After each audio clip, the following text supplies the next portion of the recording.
Hello everyone and welcome back to the science video class. So in this video we are going to study about the vegetative propagation. Root, stem and leaves are called the vegetative parts of the plant. So vegetative propagation is a process in which new plants are produced from the vegetative parts of the plant like root, stems and the leaves. All the plants produced by the vegetative propagation from one plant are the exact copies, or we could say that they are the clones of the parent plant and have the same genes. Potato, sweet potato, dahlia, banana, garlic, mint, grapes and roses. They are all grown by this method, which is the vegetative propagation. So there are number of natural as well as the artificial, or we could say the man-made methods of vegetative propagation. But in this video we are going to talk about the natural methods of vegetative propagation. So what are the natural methods of vegetative propagation? There are four, basically the three methods of natural methods of vegetative propagation: by roots, by stem. The stem is again divided into two: underground stems or the subaerial stems, and the last one is the by adventitious buds on the leaves. So let's just discuss about them one by one. So first we are going to take the natural method of vegetative propagation by the roots.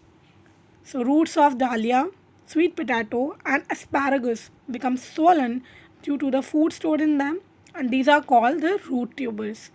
These roots have buds on them which can be grow to produce the new plants.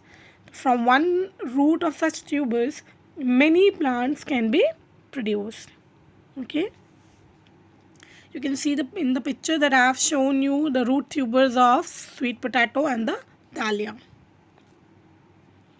Next we are going to discuss about the natural method of vegetative propagation by stem method.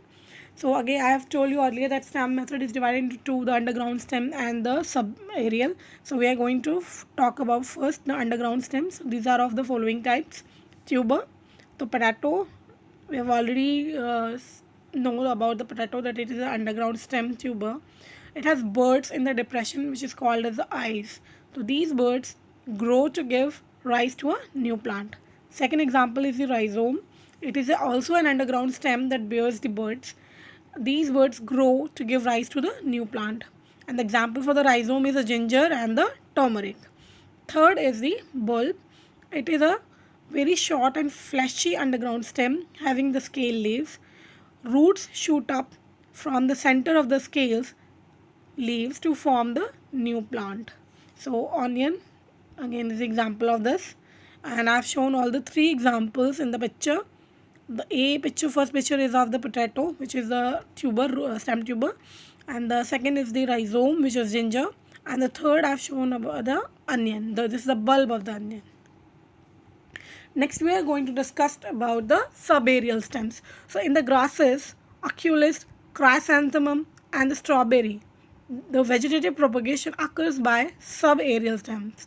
So in these plants, roots and the aerial branches arises from the nodes forming the new plant. You can see in the picture that the stem having the nodes, when pulled down towards the soil and it is covered from the moist soil and regular watering of the minerals is provided, that part which is under the soil has developed the roots and developed into a separately new plant. So this is how the natural vegetative propagation by subaerial stems takes place. Next we are going to discuss the vegetative propagation method by the adventitious buds on the leaves. So here I have shown you one picture of bryophyllum leaf, and it is having buds and plantlets on the margin. So the fleshy leaves of bryophyllum bears adventitious buds in the notches which are present along their margins. So when such a leaf falls on the soil, each bud grows into independent plants under the favorable conditions.